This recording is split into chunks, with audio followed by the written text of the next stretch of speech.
এই জলের গ্লাস কামড়ে ফেললাম নাকি? মুখে মুখে তর্ক করিস? খাবো না তোমার রুটি। দাম দেখাচ্ছিস? আচ্ছা খাবো তোমার রুটি। নাটক করছিস?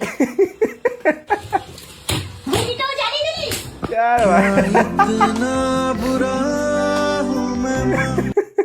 যত দোষ নন্দ ঘোষ। এই মায়েদের মুড ভাই বোঝা খুব মুশকিল। একটা মুহূর্তে দেখবে তোমাকে কি সুন্দর আদর যত্ন করছে, ভালোবাসা দিচ্ছে, কিন্তু আবার সেই মুহূর্তে দেখবে তোমাকে ফটাস করে চড় মেরে দিয়েছে।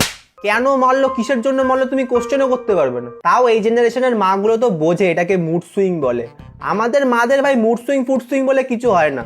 আমাদের মাদের হয় হাতে চুলকানি, ছেলে পয়দা করেছি মানেই কেলাবো, যখন ইচ্ছা তখন কেলাবো। সেদিন ভাই কি সুন্দর লক্ষ্মী ছেলের মতন আমি সকাল সকাল ঘুম থেকে উঠে গেছি, আমাকে আমার মা খুব সুন্দর আদর যত্ন করে সকালের খাবার টাবার খাওয়ালো।